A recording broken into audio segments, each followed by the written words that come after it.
Welcome back, pod people. Today, my guest is Christopher Wesley Moore, the writer-director of Children of Sin, which is a sort of psychological horror, sort of slasher movie set in a religious conversion camp, designed to get gay people to stop being gay.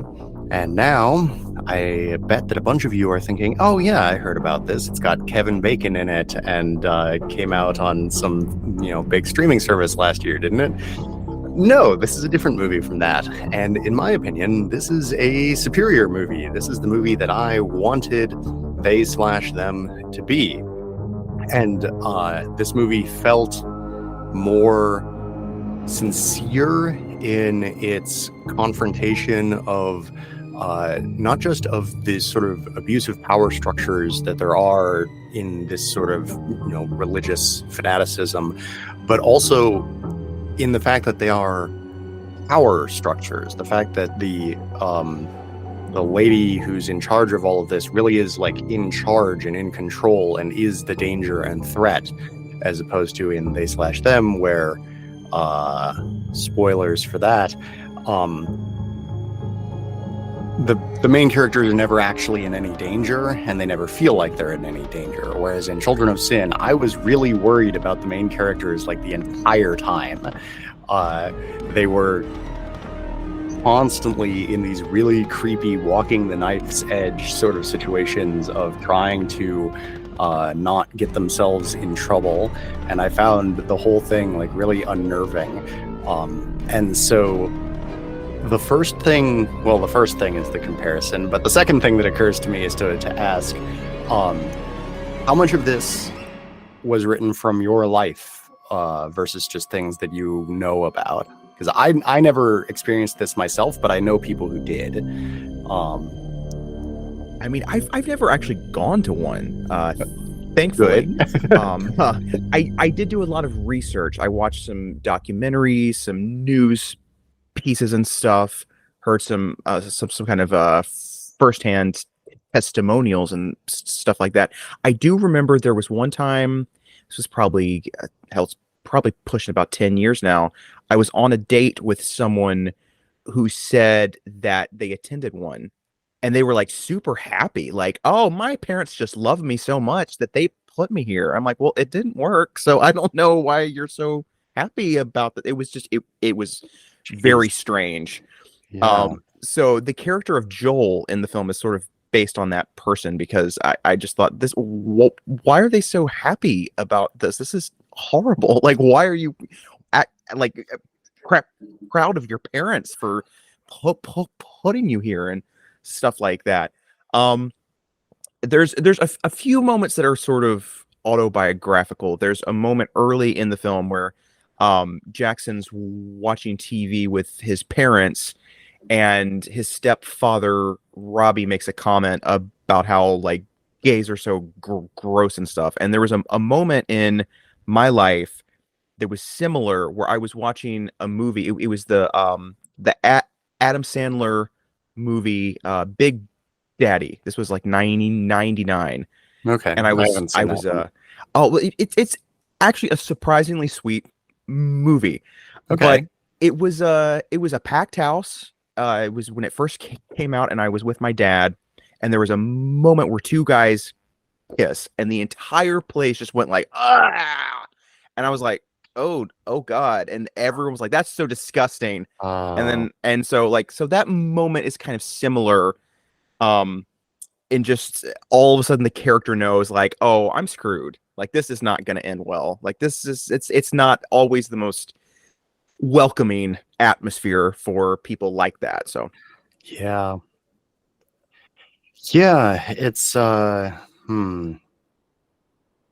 remember the 90s, and I remember how big that sort of performative being grossed out by gay people thing was. God, yeah. It was quite a cultural phenomenon at the time. Absolutely. I miss some things about the 90s, but I do not miss everything about the 90s. Same. There's a lot of great stuff that I wish we could go back to. I wish we still had thriving shopping malls and video stores. I was just going to say video rentals. Yeah, like I don't know why that decided to just go away. I blame Netflix. Well, I mean, that But is the reason. Yeah. yeah, it's upsetting, and I think now maybe people are starting to see like, oh, why did we do away with video stores?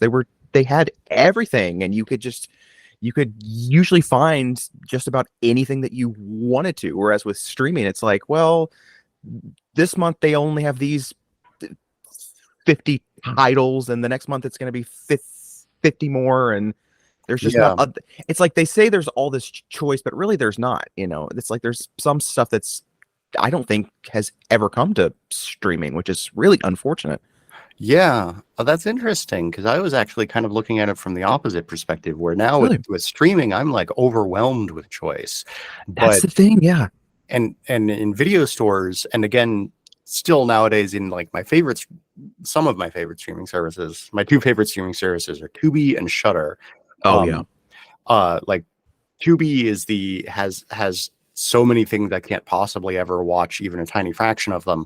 Hmm. But Shudder does the thing that I really liked in an old like family video store of curating the selection. Like they only have so much space, and so all of the things there are picked by the people who work there, as opposed to just let's get 1,000 copies of the newest blockbuster. Right. Yeah. Yeah. I mean, there are certain streamers that I think are doing it beautifully. Those two especially. But like the Netflixes, like Yeah. they really are like the blockbusters of streaming because everybody seems to have it. For a lot of people, that's the only one that they do have. Yeah. And it's really like, what's in the top 10 this week? What else? Who cares? We're only gonna focus on the top 10. Who even picks the top 10? I don't know. Like it's so weird and it's random. It's like, so there's this weird Jennifer Lopez movie from the 90s that's in the top 10 for some reason. I don't know why. And then like a young adult TV show, and it's just always so random. I'm like, who is picking this? Yeah. Like, what is this? Is it truly the viewers that are picking it, or did the distributors maybe pay them a little extra to stick it right at the top? I don't know. I It's don't so know. confusing. That's a good question. Yeah, I really like Tubi because it lets me watch, like, not only does it let me watch a lot of the things I've heard of that I want to watch, but it also lets me discover lots of things that I wouldn't know about otherwise. Like in the past week, I mean, I watch a lot of movies, and in the past week, the ones that stuck in my mind were, so I watched Children of Sin on Tubi. I watched the 2008 French extremity film Martyrs on Tubi. Oh man, that's a good one. It was very good. Oh, And I watched the 1950s Roger Corman Attack of the Crab Monsters I've on not seen TV. that. It's pretty That sounds entertaining. delightful though, because I Yeah, love Roger Corman is like my idol. I mean, that he's man could squeeze a penny so hard, and just like and come up with these amazing movies. And you're like, and then you find out, oh, this costs like $15 to make. You're like, really? Wow, that's impressive. yeah. Have you read his book, How I Made 100 Movies in Hollywood and Never Lost a Dime? Mm-mm. I recommend it. Oh, I've got to. Yeah, I read a lot of filmmaker autobiographies, and that's a pretty good one. Oh, Um, although, I can imagine. He's the best. yeah, although I will warn you that the how in the title is a little misleading because he doesn't No. actually go into a lot of details as to like the techniques or anything. Um, Oh, okay. the one specific lesson that I definitely remember learning from it is if you get a like an investor to give you $50,000 to make a movie, instead you should make two $25,000 movies. Give them the one that they paid for, and now you have another one that you own outright. Oh, that's And like, genius. That's so genius. Oh gosh, yeah, that reminds me of that.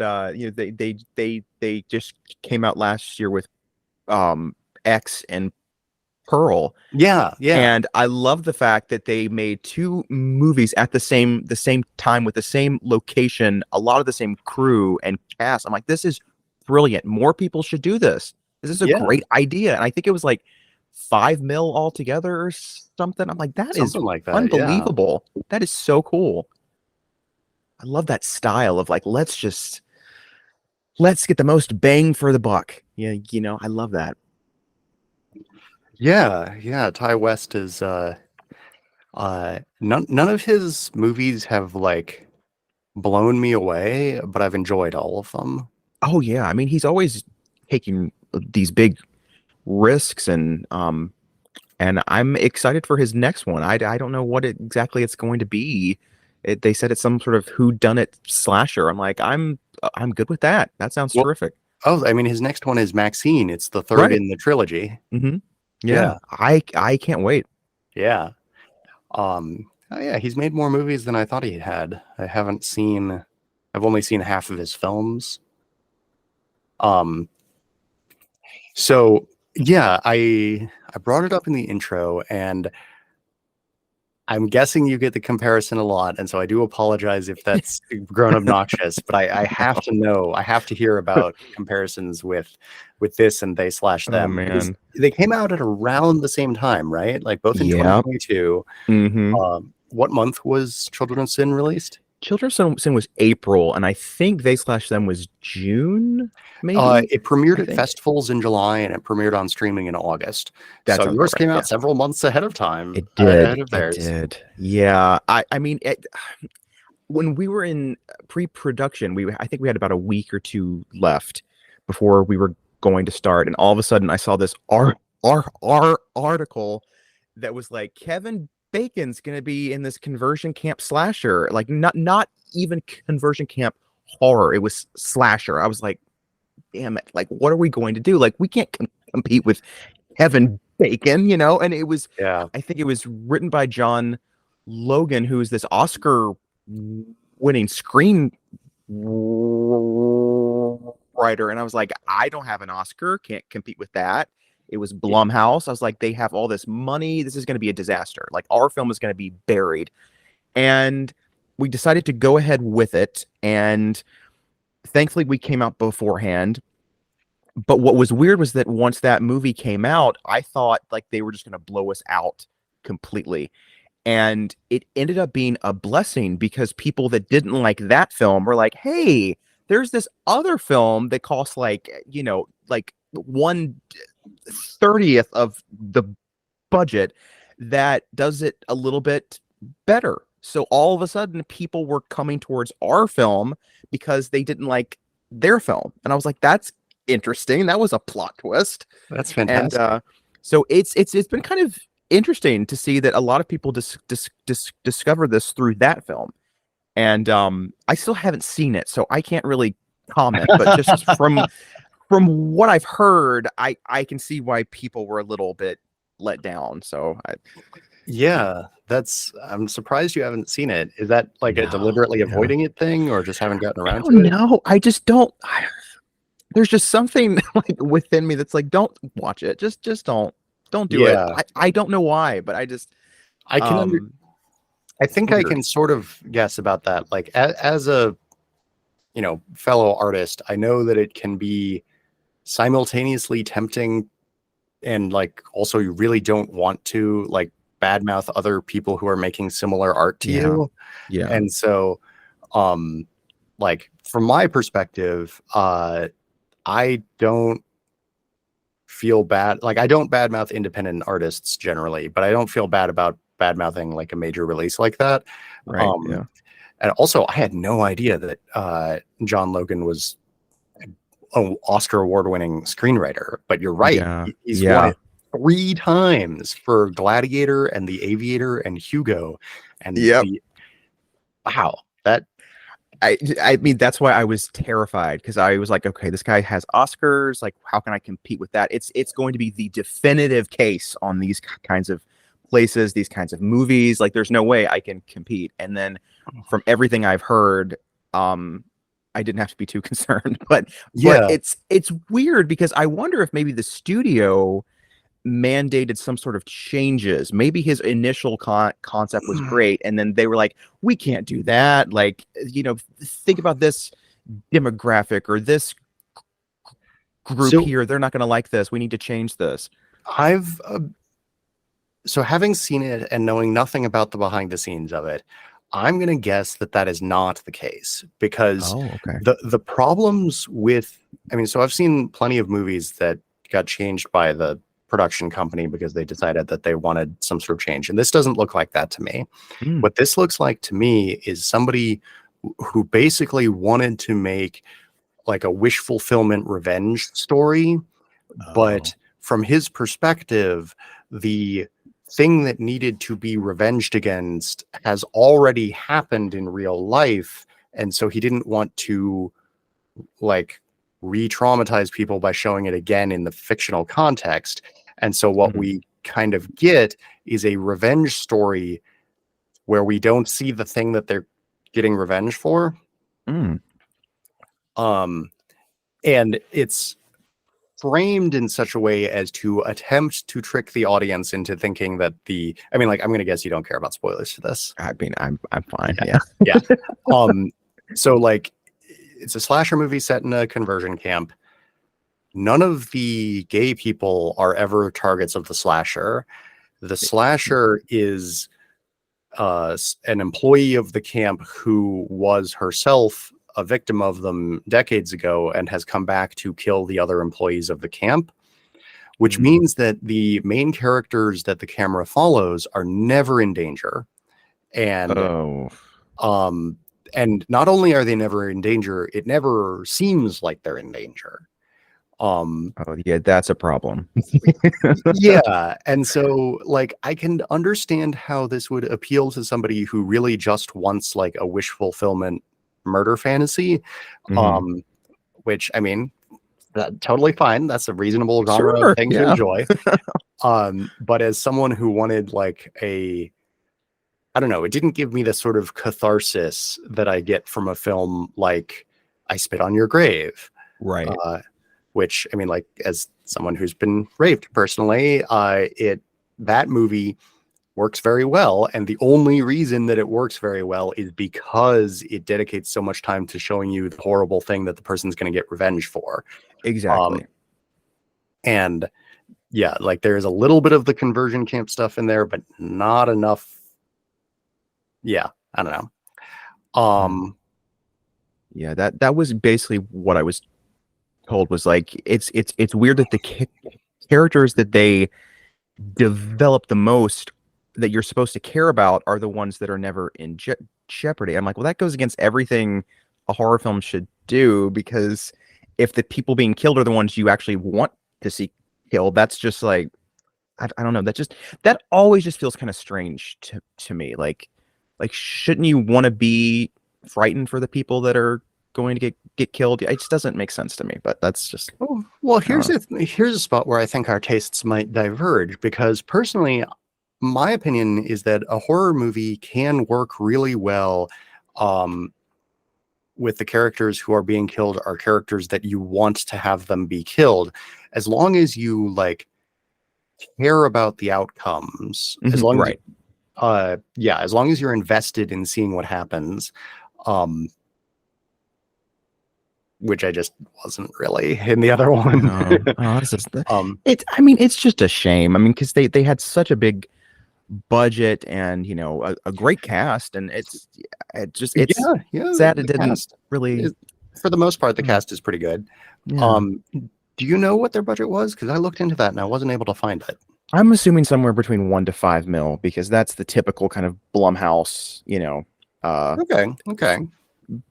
budgets. I mean, because I even think their first Halloween that they did was like $5 million or something. Like it wasn't that expensive in Hollywood standards, I guess. Yeah, that tends to be where their budgets go, but I'm not completely sure. And then I think it went straight to Peacock, right? So I think maybe there was a idea that it's not going to be a big theatrical film because of the content. But yeah, I kept saying streaming service because I couldn't remember which streaming service it was, but you're right. Well, I mean, that's also why I haven't seen it, because I don't have that, and I'm like, I'm not going to get it for that. So I'm not, I don't. Although I've heard it's a great site, I have so many. I'm like, I can't do another one. I can't do it. Yeah, so many. I have Paramount Plus for the purpose of watching Star Trek, but yeah, their interface is just so bad that no. Yeah, you have to like write down what episode you're on because it will not remember, and there's no way to Oh, I figure it. hate that. Yeah, like it's convinced I've been Oh, watching season 3, episode 13 of Deep Space Nine for months now. And I'm like, no, yeah, man, and see, I've moved on who beyond would that do one. that? Who would do that? Like that's ridiculous. I can't believe that. I have noticed that it has a lot of ads before the show. Like it'll Good show you like Lord. here's the one that we're really proud of that's about to come out, and it's the same ad every time. I'm like, I've seen this one. I've seen it. I need you to move on. Like I'm really sick of it. Drives me crazy. Yeah, at least on Tubi, the ads are weird. They are. And that's the thing. Yeah, because like Tubi is different from like Freevee and all that stuff. Because like Freevee sometimes it's like the same ads constantly. Tubi they kind of mix it up a bit, and I like that. I'm like, this is kind of like what it was like when I was a kid, and I would sneak out and watch something on late night TV and have all these wild and wacky ads. I like that. Yeah, yeah. There's an ad. There's some ad. I'm not going to say what it's for because I don't want to give them extra free advertising. But like everybody in the ad has like an Argentinian accent or something, but the ad is in English, and I'm just like, What? huh? And it's Odd. for like an English language product. I'm just like, this is Odd really choices. curious. Very Um, strange. Gotta love it. yeah. Um, so before I watched Children of Sin, one of the things that grabbed my attention the most about it was the poster. Oh Uh, yeah. the poster art is fantastic. Oh Um, man. tell me a bit about like the process of getting whoever made that to make it, and Oh, okay.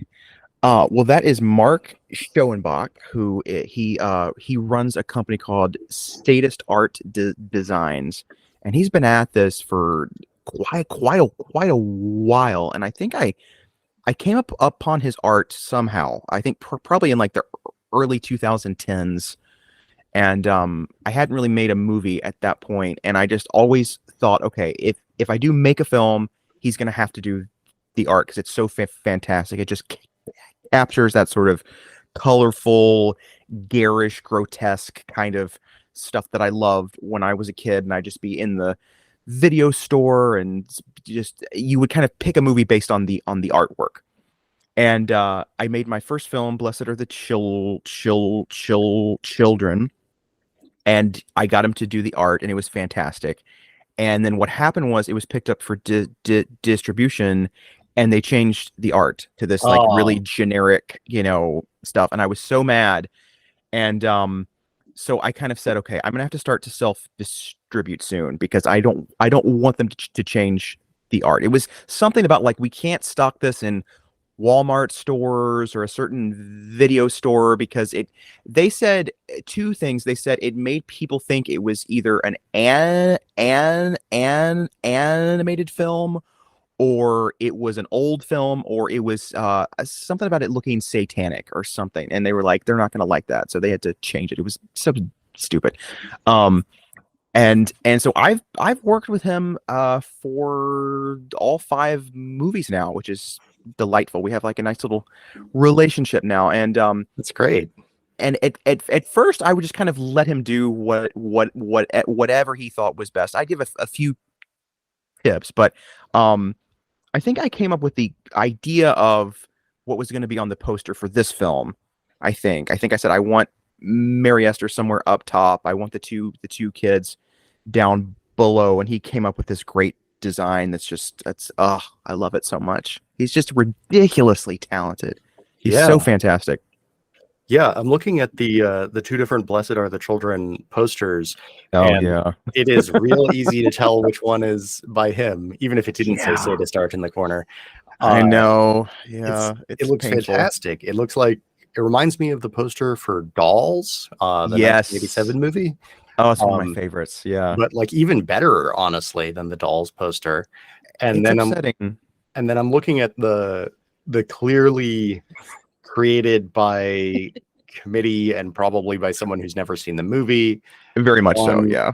and I'm like, yep, that looks like a movie that I would find on Tubi. Yeah, and I believe it's on there. I don't make a cent from it, but it's It is on not there. on there. It is Oh, not on really? Oh, Tubi. they took it off. Wow. Yeah. Interesting. Oh, I, Um, it's like I didn't understand what they were going for because they tried to make it look like some sort of Rosemary's Baby demon baby movie, and that's nothing about the film whatsoever. It's completely different from that. So I'm sure a lot of people were like, "Oh, cool, a demon baby film," and then they watch it and they were like, "This is nothing like that. This movie sucks." So I don't think it helped them, to be honest. I don't think it did. But what do I y- know? so what is Blessed Are the Children about? It is um a slasher film about these anti-abortionists who go after people that have had abortions. And it was kind Oh, of my pro-choice, slasher film. And interesting. yeah, I guess I can see why they would try to hide that because it can be a little, touchy for some, but I mean, it was. honestly, like my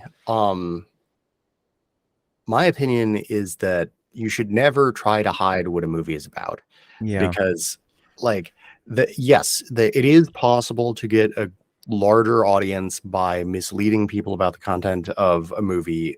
Probably the most infamous example of that is Nymphomaniac Barbarians in Dinosaur Hell, which is an amazing title and has a similarly amazing poster, and is a very boring movie that does not involve nymphomaniacs. And I honestly can't even remember if there are dinosaurs in it.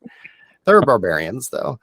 Um, and the reaction, the opinion of every single person I know who has seen that movie is that movie sucks, and I am mad at it because it misled me into thinking it would be about this other stuff. Exactly. And so, yeah, sure, you might get a smaller audience if you make it clear what the movie is about, but I bet they'll like it more. That's what I think. Yeah. And I think because I remember when the switch was made and everyone was like, what happened here? Like, why did you change the artwork? That was such great artwork. Like, I wanted to see the film because of the art. Now, if I saw that on a shelf, I would just keep on going. Like, there's no way I Yeah. would even pick that up. I'm like, so they changed the art to make it more mainstream and commercial, but I think it had the opposite effect because no one's even seen that movie. Like to this day, it's been 7 years, and like five people have probably seen it. And I don't know if I'm completely upset about that because it was my first major movie that was actually distributed, and it's very, very rough. So maybe it's for the best. I don't know, but Yeah. still, it's kind of weird My that they did that. The one thing that makes me at all that I find it all potentially misleading about it in the original form is that the tagline is "The night the unborn were avenged," which Mhm. makes me think it might be a pro-life slasher movie. Yeah, there were some problems with that. A few people were like, "I'm not going to watch this because it sounds like it's pro life." I'm like, "But it's not. It's not. I promise, it's not. It's not." And so, but what's good is most of the reviews that we did get point out that it's pretty pro-choice. So if they That's read the good. reviews, but people don't always like to read. So let's be honest, I like they mean, don't really want to do the research. So yeah, I do lots of research, but I don't often read reviews of movies right. because like I mean, there are not very many reviewers whose taste I trust, and the main one Yeah. is dead at this point. So Oh, see, that's a shame. yeah, Yeah, rest it's in peace, Roger Ebert. Even when we disagreed, yeah. I at least understood your reasoning.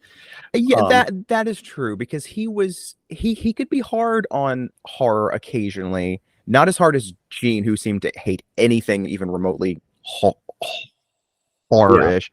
But you did usually know why. yeah, If he said that Friday the 13th Part 28 was a piece of commercialist trash, well, he was kind of right. I mean, even if you enjoy it, it's It is Depends on what you basically mean by commercialist.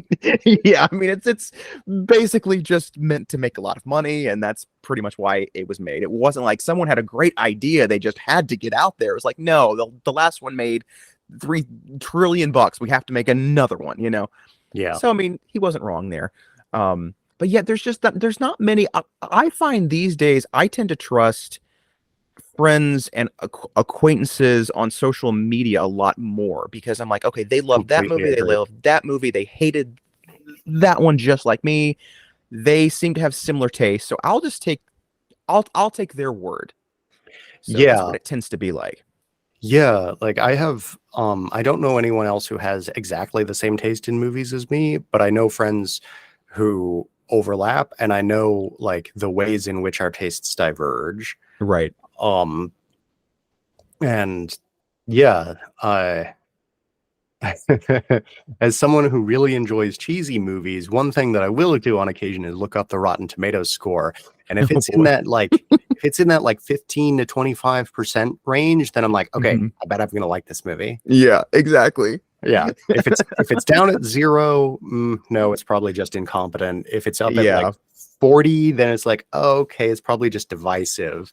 But if Hmm. it's, you know, Yeah, there is a certain sweet spot that lets you know exactly what you're about to get yourself into, yeah. you know?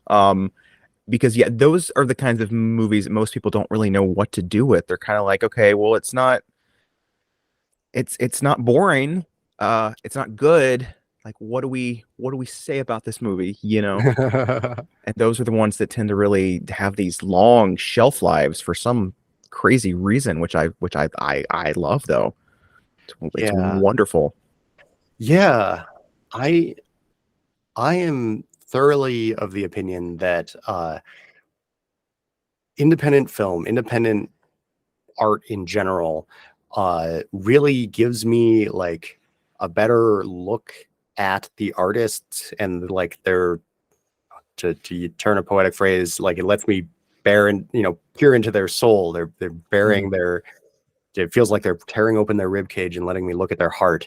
And like when I watch a $150 million movie, even if it's really good, like even if it clearly has a message, like Barbie, for instance, Right. and I enjoy it, I don't get that same feeling of like I get to look at the private mind of an artist. Mm. Whereas like um I don't know, one of the most affecting movies I've watched in the past year or so was Combat Shock. Have you seen that? Oh yeah, yeah. Yeah. Combat Shock was like the best look at PTSD that I can remember seeing in film. Mhm. And it's also this like really trashy exploitation film. Yeah. And and the idea, I think a lot of people only see one part of that and usually only Mhm. see like, oh, this is a trashy exploitation film, therefore it Right. doesn't have artistic merit. And thoroughly disagree.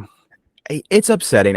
Because I think there's so much you can do within the sort of exploitation realm. And going back to Roger Corman, Hmm. what I loved about him was that he clearly made exploitation films, but he would hire people who had something to say. So he'd say, okay, as long as we have a decapitation in reel 2 and this in reel 4 and blah blah blah blah, you can make whatever you want, whatever you'd like to say it. As long as we have these few marketable elements that I can exploit on the poster and in the trailer and stuff.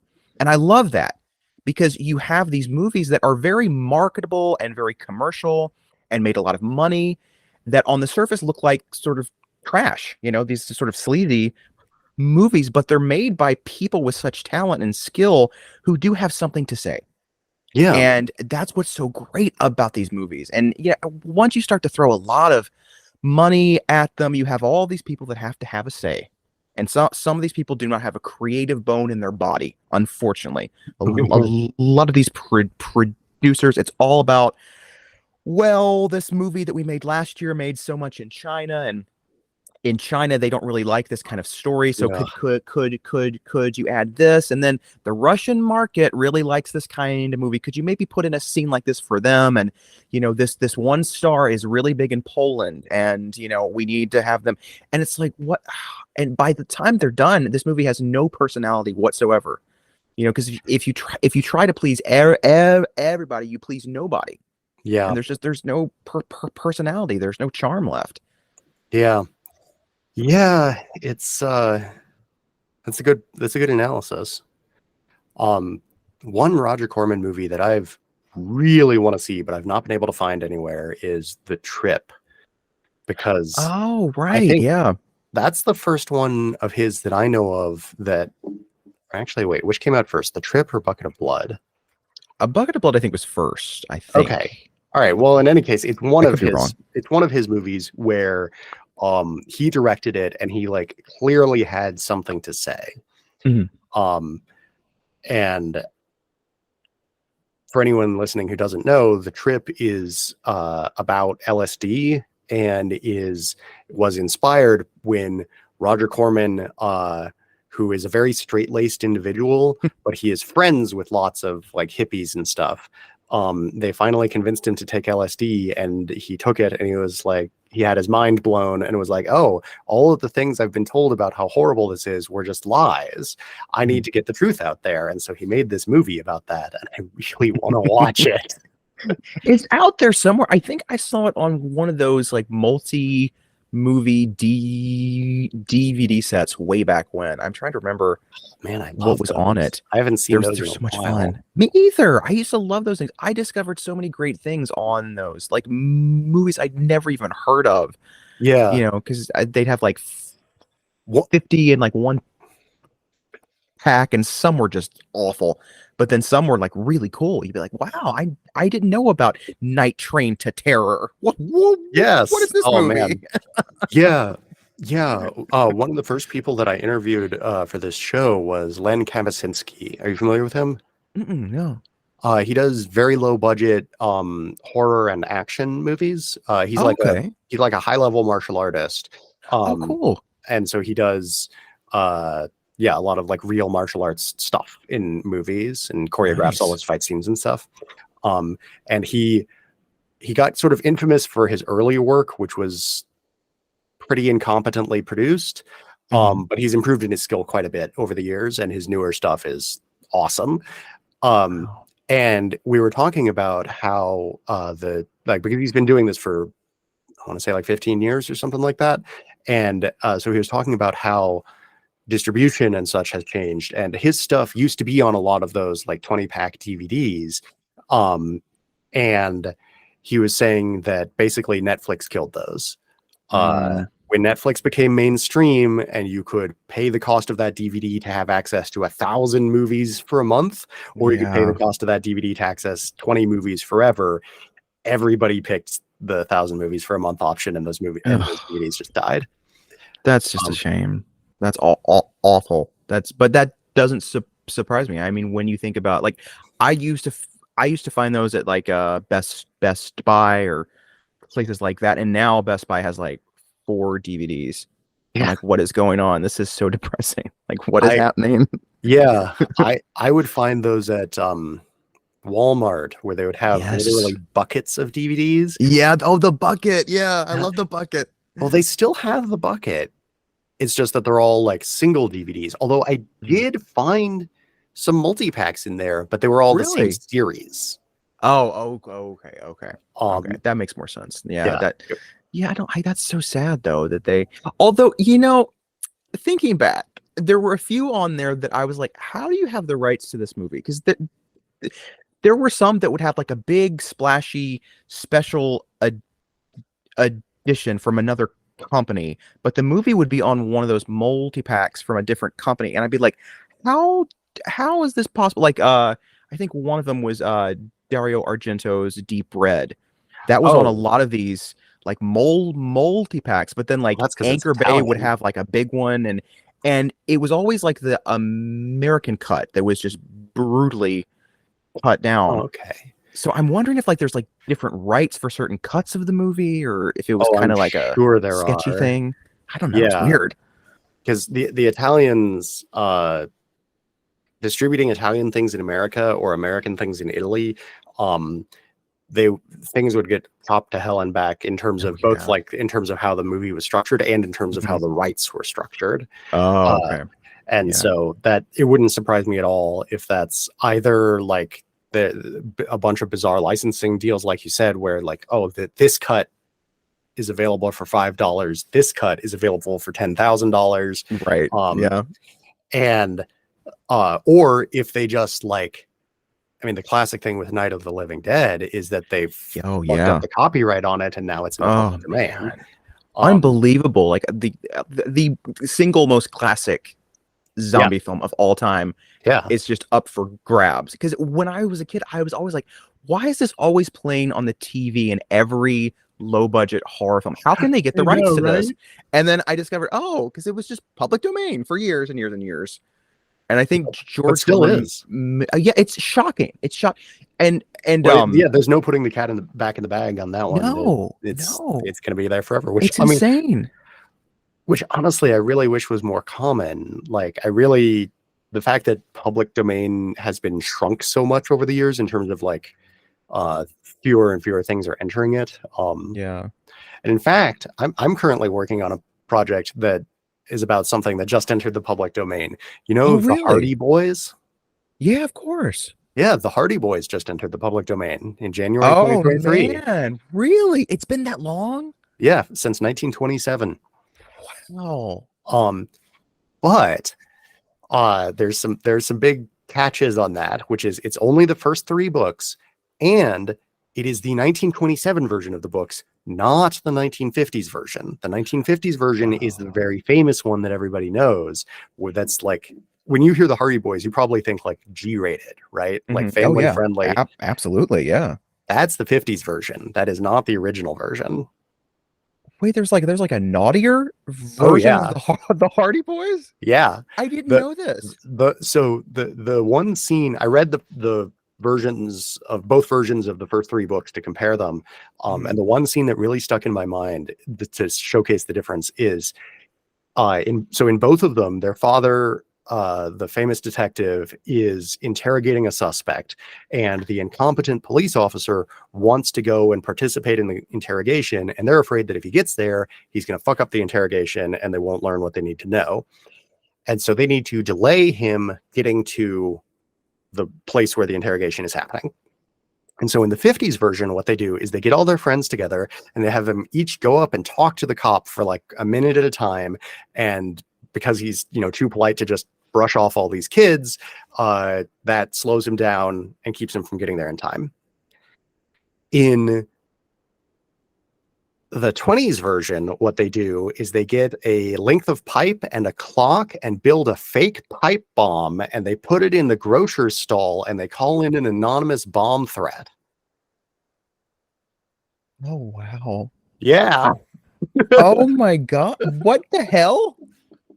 Yeah, they were kind of hardcore in the 20s version. I think I prefer this version. This is delightful. Yeah. I can see where they probably felt like they had to clean it up a bit just because they didn't want kids to like make their own pipe bombs or something.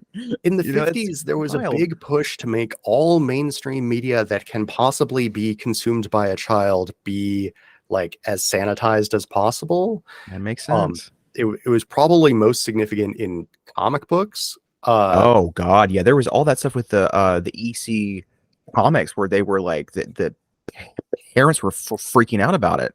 Yeah, and Seduction of the Innocent. Are you familiar with that? No. Seduction of the Innocent is an essay written by a child psychologist arguing that comic books are corrupting the youth. And Oh wait, the yeah, I think I have heard of that. yeah, and the two like biggest things that he talked about were like the horror and crime stuff, like EC Comics, and the gay stuff, like Batman and Robin. Oh my god. Wow. So I mean, Yeah, wow. yeah, and so that's why He's all comics became super goofy and only for Man. children in the 50s. Well, it's so interesting to see all this stuff because when I was making this film, I was basing it on the sort of Grimm's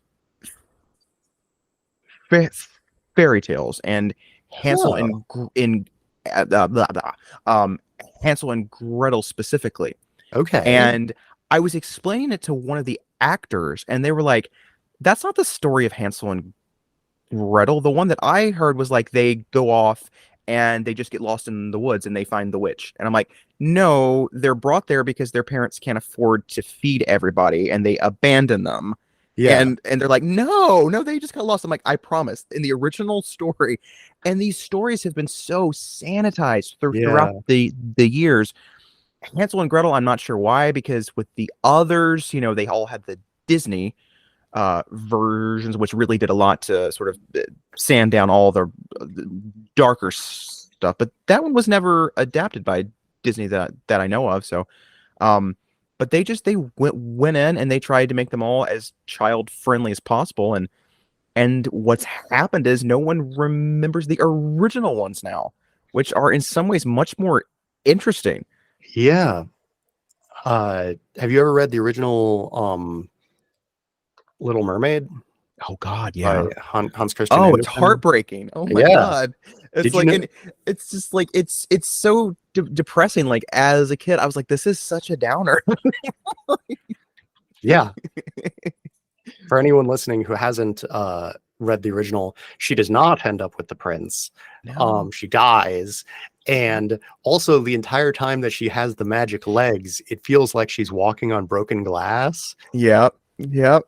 And it's like Uh, it's like something about like if she wants to rejoin the sea life, she has to kill him with a knife and like rub his blood on her body or something, and then she'll yeah, yeah. transform. But it's like, what the hell? And she like doesn't do that, and so she turns into sea foam, Yeah.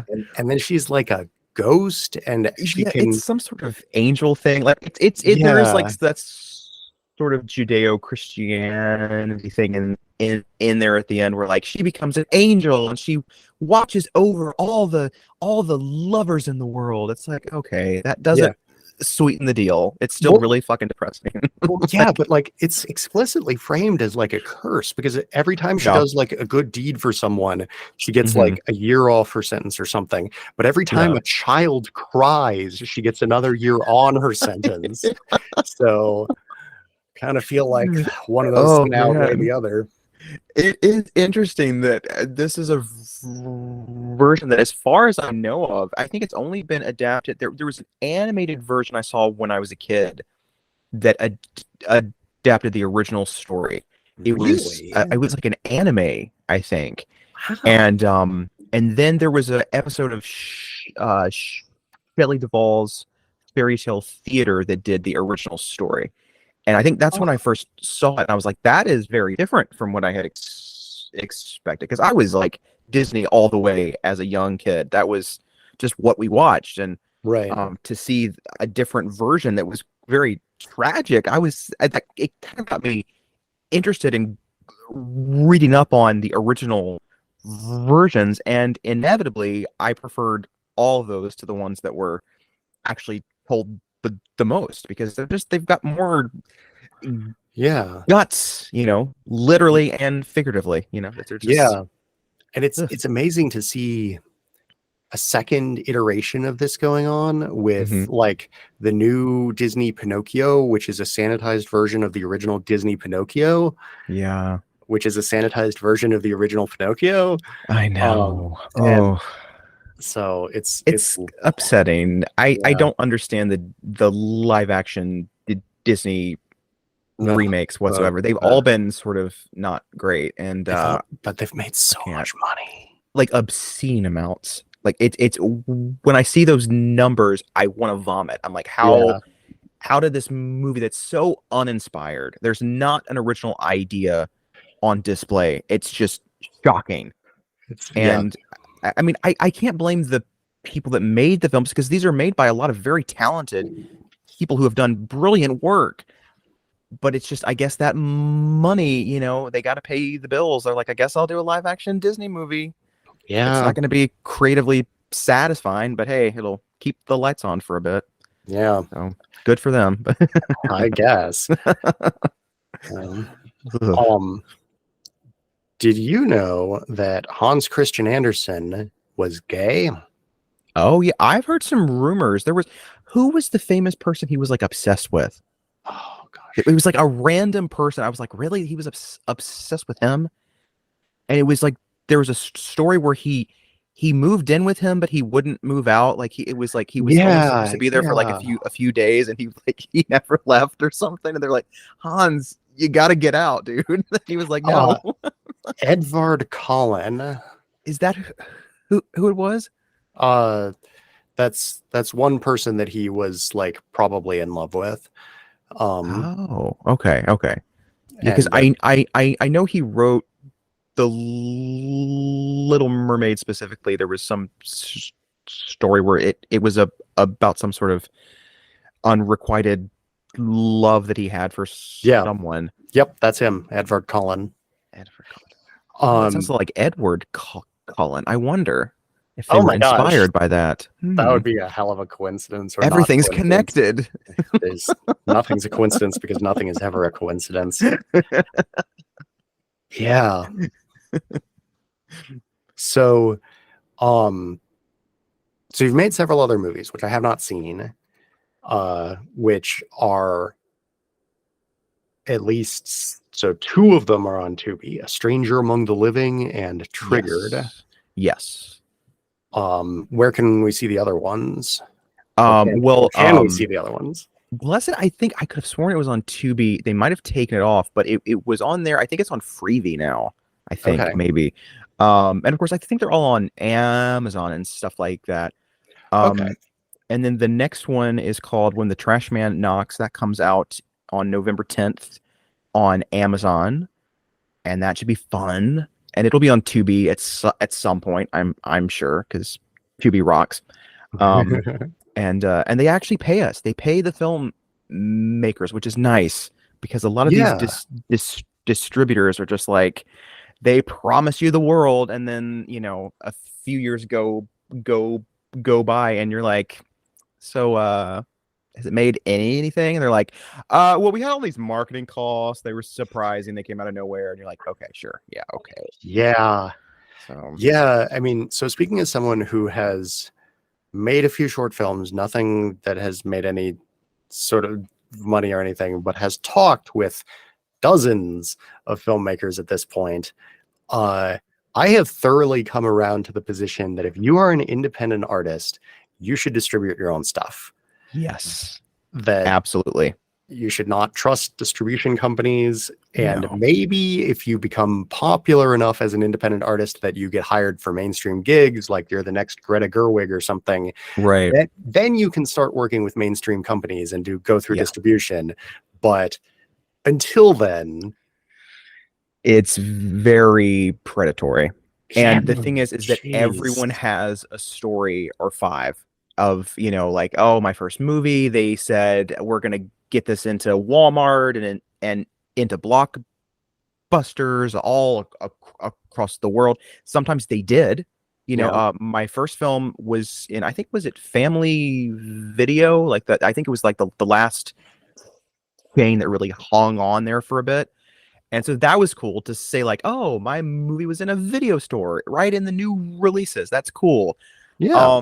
But I don't know how much they made off that sale. I didn't see a penny. And they put together a very competent professional marketing campaign. Their trailer was very good. The artwork, as we discussed, wasn't really selling the film correctly, but it does look professional. I mean, I can't say it doesn't. But I don't know how much it really helped. I really don't know. So Yeah. I started to self-distribute with Stranger Among the Living. And that one didn't make a lot, but it sure made more than the other ones did. And then Children of Sin made a bit more. Hopefully the next one will make a bit more. So it kind of starts to snowball after a while. Yeah. But yeah, the first two, I have no idea how they did or how many people have seen them because it's all, I noticed you skipped over locked up. Triggered. Oh, well, I mean, I can talk about it. It's, it's It's a movie. I don't know, of sorts. Did you distribute it, or was I it? didn't know. Oh, What okay. was really depressing was actually they kind of the same distributors of my first one. That came out right as Triggered was in post production, and Hmm. it seemed like they were doing such a great job with the previous one that when they asked to distribute the next one, I was like, well, sure, why not? I mean, Mm. you've put together all these great marketing materials, you're getting me these in interviews with these magazines and publications to promote them. You must know what you're doing. And so I gave them that one as well. And they changed the artwork again and came up with the single worst trailer I've ever seen in my life. Do not look for it at all. It's horrific. I would never see this freaking movie in a million years if I saw that Oh, see trailer. that might be a It's so problem bad. because later today is my weekly movie night with my friends, Oh and man. what we do is we each pick like 5 to 10 trailers, and we spend like a few hours watching trailers, and then we Oh, pick I do one of love those that. to watch, and then we watch that movie. Oh man. Oh And I'm god. gonna have to nominate these two. Oh, So it's a really bad trailer. It's like I don't know who cut this together, but it doesn't tell you anything about the movie. Um, I just it was horrific. So I don't know who even saw that movie, but once again, that was a movie that like Blessed, when it first was announced, there was a lot of people that weren't sure like what it was gonna like which angle I was gonna come at this topic with. So it had a little bit of there was like a slight backlash for a second, and it made me very uncomfortable because once again I wasn't trying to come from a negative place, but some people interpreted it that way, and I so think it wasn't a fun yeah, experience. But I think a lot of people are just like eager to jump to conclusions about yeah, things. yeah, Um, it's true. and like for anything where you're actually looking at a serious topic at all, Mhm. you kind of I mean, you have to show the thing in order Yeah, to comment on the thing. Um, right. and so I think my advice is just don't let those guys get you down. Like, Yeah, I mean, it was an experience that I will treasure for what it taught me because it taught me a lot. Um, I think it really taught me like you have to actually sort of not like get up on a soapbox and state exactly what you intend with the movie because that's so annoying. I mean, and yeah. they do that a lot these days. Of course, I think because they're scared that if they don't, someone will possibly misinterpret what they were trying to do with the movie. Um, but I think it just taught me like you have to be pretty clear in what your intentions were with a story, and I don't think I was very clear with my first three actually. I think Children of Sin is the first one where I've actually felt like, okay, I think my intentions were pretty clear from the story. I don't think I have to explain it. Everyone seems to have gotten it pretty easily. So, um, Yeah. but yeah, Triggered was like it was about a girl who is so lonely that she wants to become like the world's biggest victim essentially, and so she's starting to do that with these sort of social justice topics. Like she thinks that Oh, she's interesting. mixed race, which she's actually the whitest person in the world. Like she's she's like pretending to be a lesbian, but she's not. Like she's just trying to be as um So it's a satire on victim victimized. culture. Yes, yeah. And I think a lot of people didn't thought I was coming from like a really mean spirited place, and I wasn't. And there's this killer on the loose, so she decides, well, okay, who could be the biggest victim here? Someone who's survived an attack by a killer. And so she fakes an attack with her friend, and things just start to spiral. And Okay. and it was kind of like a weird dark comedy of sorts. Some parts work, some parts I want to just I get depressed when I Oh. think about them. But it was fun. We had Amanda Wyss from A Nightmare on Elm Street in the film, which was super Hmm. fun. It was a treat to work with her. And so there's parts of it I treasure, but I just don't think it turned out exactly as I had hoped, and so it's not a movie I talk about a lot because I'm like, you don't have to Right. see it. You know? Whereas A Stranger Among the Living, you are more proud of. I mean, it's my goal with that film was to make a movie that felt like a genuine nightmare, just like a weird anxiety dream. And so, in that Okay. sense, I think I succeeded.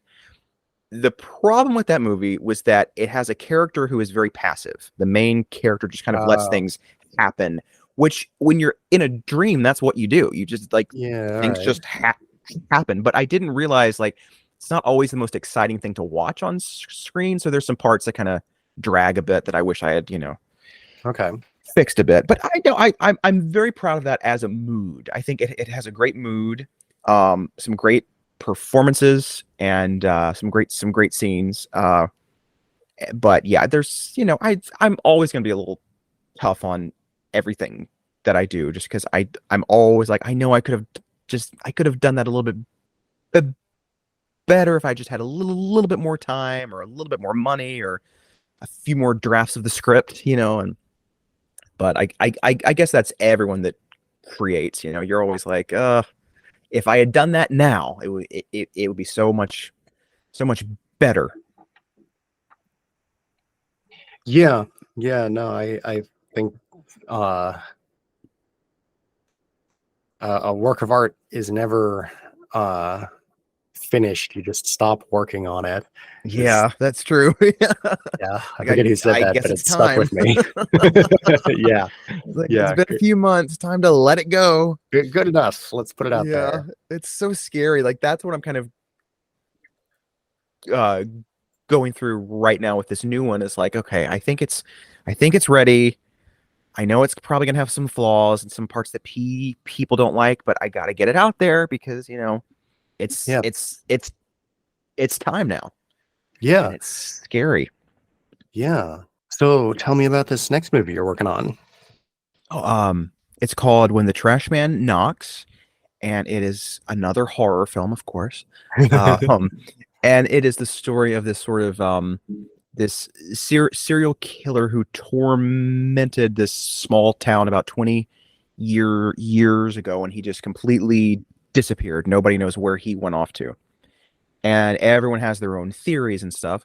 But there's two survivors of this, a mother and a son, and the mother essentially after this, two members of their family were killed, so she became this complete agoraphobic shut in. She's has not left the house in close to 20 years. They moved in with her mom, his grandmother, who was a very horrific character herself, who kind of really made her daughter much worse. And the son has Mm, seemingly become a sort of a normal functioning member of society, but in actuality, he's kind of a closet drinker. mm, He always has a bit of a smile, but it's starting to crumble a bit. And when the news breaks that this killer might be back, they both sort of start to spiral into madness and hope that he's not going to come back for them. And it's yeah, it's kind of a family drama mixed with like, a little bit of Halloween and stuff like that. So it's kind of a classic sort of horror story. yeah, that's interesting. That spiraling into madness because of a fear that a killer might come back Hmm. reminds me of another movie that I watched and interviewed the director of called Exposure, which is not Oh, out yet. But you might want to check that out once it does come out. okay, yeah, sure. That sounds Um, great. yeah, it's that one is very much about obsessive compulsive disorder. Mm, Um, and uh, as I noticed, and as the director made a point of, like a lot of fictional depictions of obsessive compulsive disorder focus on the compulsions, where like you have to right. wash your hands 37 times or whatever. Yeah. Um, when in reality, the obsessions are just as big a part of it. Yeah. And this movie is more focused on the obsessive aspect of it. Oh, that's So good. yeah, That's really good. Yeah, so That sounds definitely worth checking fascinating. out. That sounds great. I love that. Yeah, I think there's just I was sort of inspired by certain movies recently that have sort of tried to do the whole victim survives, but at what cost? Hmm. Kind of stuff. You had the Blumhouse Halloweens that tried to do it with Laurie Hmm. Strode, and you had the Texas Chainsaw Massacre with Sally, and so there's pieces of that, but it's done And in a very Martyrs. different. Yeah, yes, absolutely. And if you ask me, Martyrs probably did it better than all of those. Um, Yeah. but it's, I think there was parts of those that upset me in a way because I never thought those movies were truly interested in those characters. I think they were used as more of caricatures to Yeah. propel the story back and to give it a sense of being it's a sequel, but it's a big one this time because we brought back this favorite character, but they don't really do anything with them. And you're like, Hmm. so parts of this were sort of inspired by me being upset with what they did. And so it's like almost like maybe trying to correct it. I like that sounds kind of rude. I don't know, but just like I just what I would have done if I had the Yeah. I chance mean, to, honestly, I think it does sound kind of rude, but I also think it sounds very honest that Oh, well, like yeah, well, like a lot of no. I mean that as a compliment. I think that there is a very strong tendency among artists to see art and react to it and think about how they would have done it. yeah. And I think that for some reason it's taboo to say that, but I do think that that's a very common thing. Like when Well, yeah. I design tabletop role playing games, and uh everything that I make because I look at what already exists and I go, why hasn't anybody made this thing that I want? Or like, why are Right, you making right. it this way? I want it to be this other way. And then Yeah, I make the thing that I want. And that's a good point. I think that's natural, and I agree with you. Like I could see you hesitating to say it because Yeah, I don't people want to. yeah, I mean, like, yeah, it's true that we don't want to be insulting or anything. Like, Right. it's good that these other people are making their art, but it is also good to react to it and see how you would make a similar thing, and then go make that similar thing. Absolutely. Yeah, I just think, I know I'm not the only one because I've heard a lot of people say the same thing, but I thought, okay, I could sit here online and complain about it and say, "Oh, I wish they had done this. I wish they did that," like everyone else seems to do. But I thought, okay, I can maybe actually fix this in some way. I can tell my own kind of version of a survivor's story and pepper it with stuff from my own life, from my friends' lives, and come up with my own version of this whole thing. And I think that's what I've done. I hope that's what I've done. I don't know. I'm at that point now in post production where like I don't think anything in the film works because I've seen it so much that I'm like this. I feel nothing. I feel nothing.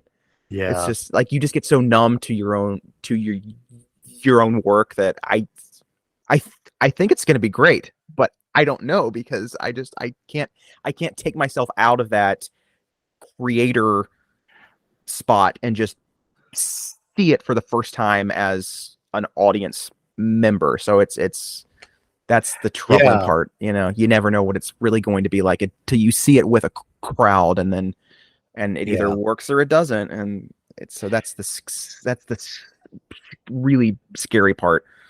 yeah. It's interesting. You just described your experiences there of like editing something, and you grow to hate it as you edit it because you describe that as though those are universal experiences, when in fact, I think that there are two distinct personality types here, where there's one, which is what you just described, which is probably the better one to have, for the sake of like creating good art, because the other one is the one that I have, and is the one that I think Tommy Wiseau has, and that Oh, like don't say that. Don't. well, no, no, no. Let me Don't. tell you, which is that the more that you watch something that you've created, the more you fall in love with it. Oh, And really? Yeah, like when I'm editing these episodes, like I hear a lot of people, even other podcasters, who are like, "Oh, I hate the sound of my own voice" and stuff. I'm like, "No, man, Yeah, I that's love the sound of my that's own voice." that's me. Well, you have a very nice voice, so Well, thank you. Uh, that might help, you know.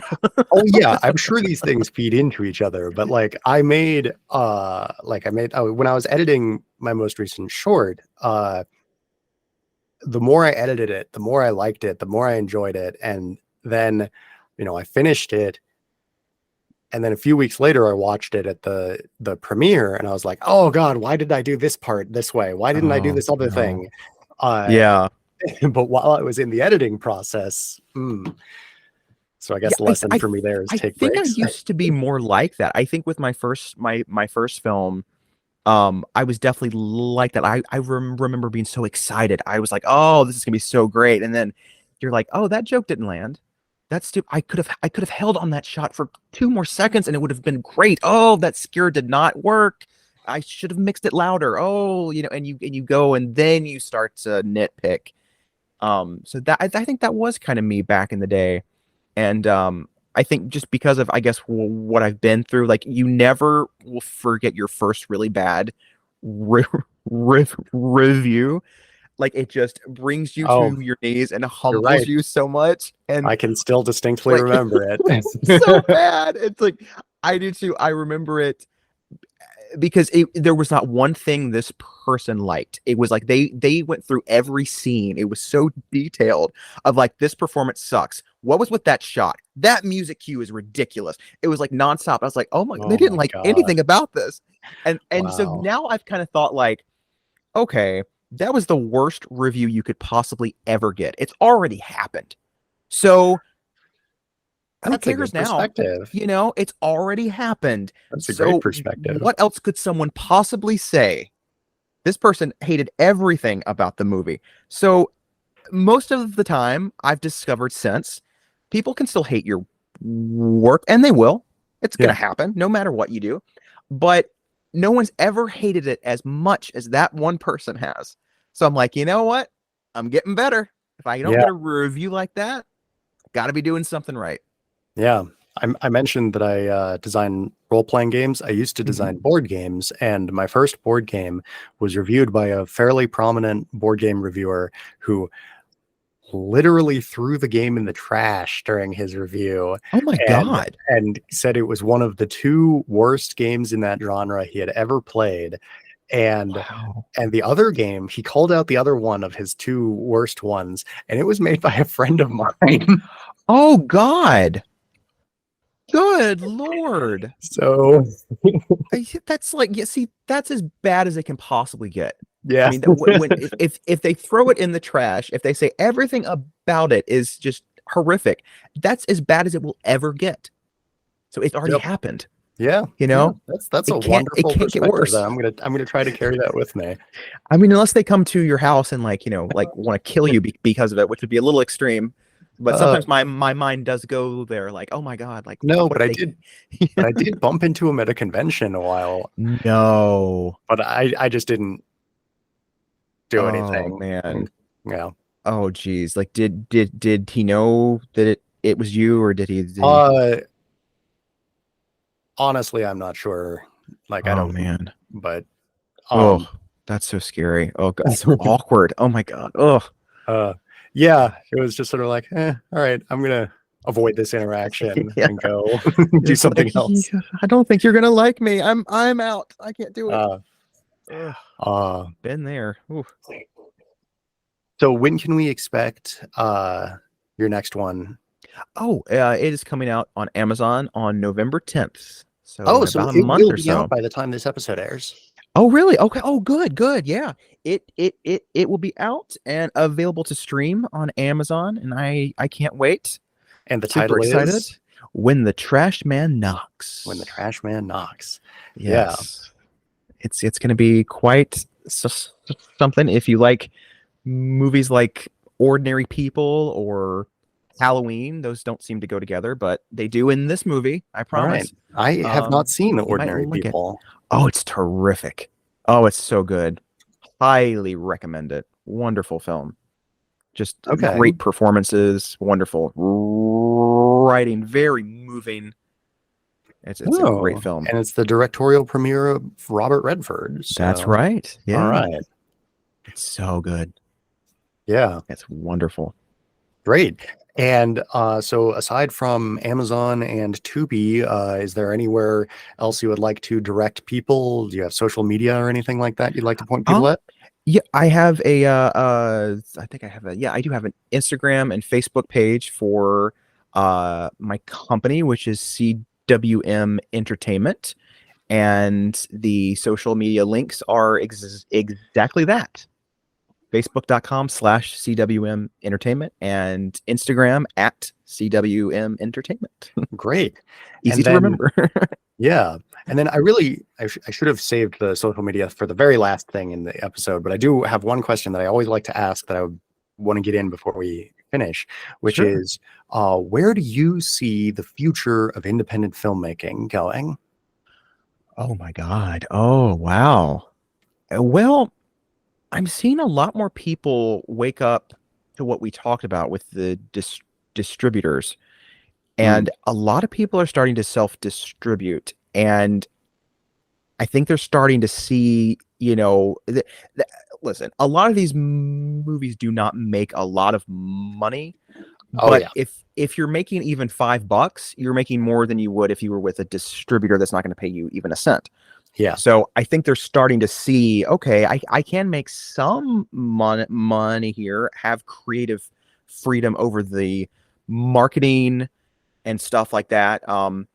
And I think that's really where it's starting to go. I think you're seeing all these people say, like, we're not going to do this. I mean, we can't, like, this is ridiculous. And so I guess that's where it's going. I'm seeing a lot of very gifted, talented people starting to tell their stories, and they're not waiting for someone to give them the funds or the permission to make a movie, which a lot of people do. They just think like, oh, well, I went to film school. I guess someone will just hand me $5 million and say, go make your Star Wars fanfic. And it's like, they're not going to do that. They're not going to do it. Yeah. Like, I know you really want to do that space opera. I know that's like your passion project, but that's not going to be your first one out of the gate. It's too expensive. You can't do that. You have to think.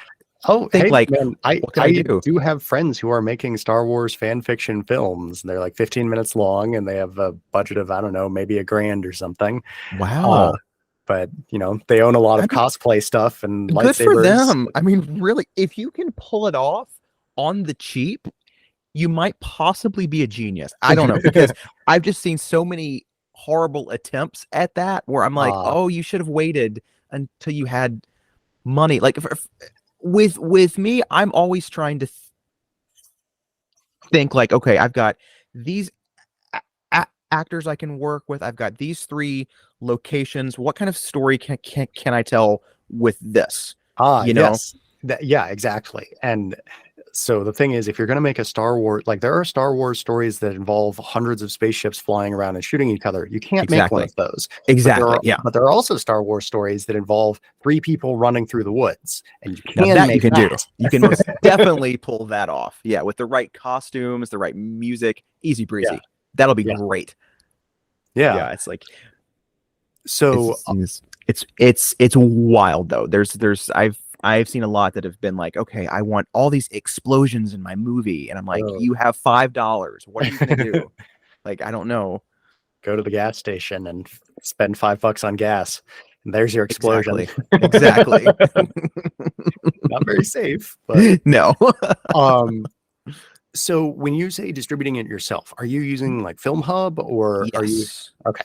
Yeah. That is almost always the answer. I don't even know how I discovered it. I think someone I knew talked about it, and I was like, that sounds really cool. Let me see what I can do here. And it put Stranger Among the Living in there, and I was thrilled with the response. And so it did the same with this one. Yeah, it's great. And they're starting to expand. I think I've seen that on their lists of companies that they deliver to now. There's like HBO and oh wow, there's another big one I can't remember, but I was like, really? Wow. So they're expanding. I just hope it's not one of those things that like 5 years down the road, everyone's like, "Oh, remember when Film Hub was great?" Like that.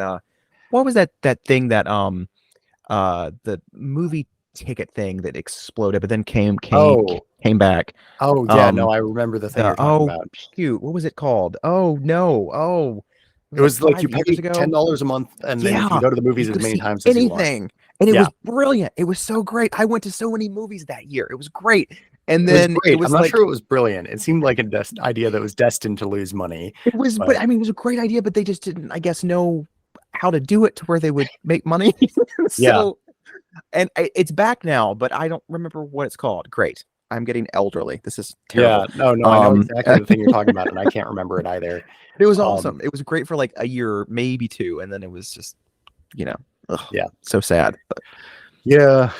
Great year too. I watched. yeah. Hell, man, I saw the.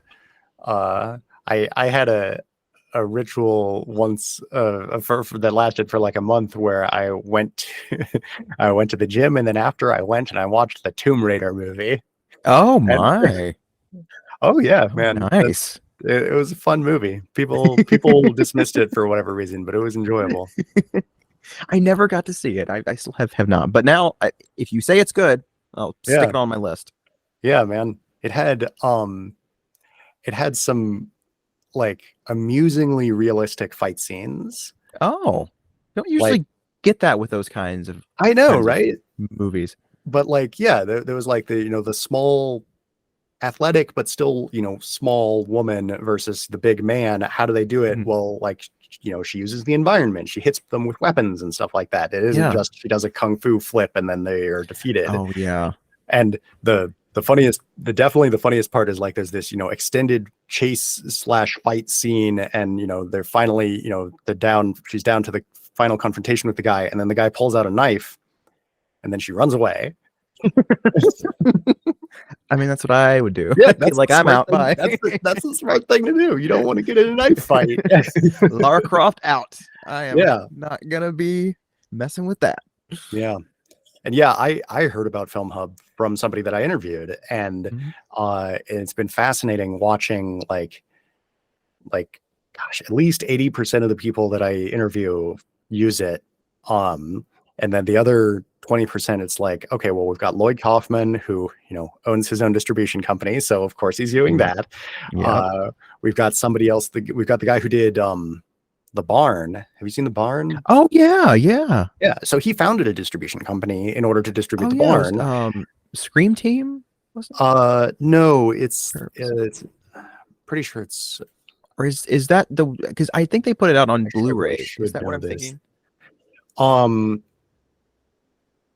Yeah. I thought that's what it was called. I can't remember specifically, but So it's Justin Seaman is the guy who did it. right. And his distribution company, I really should know this.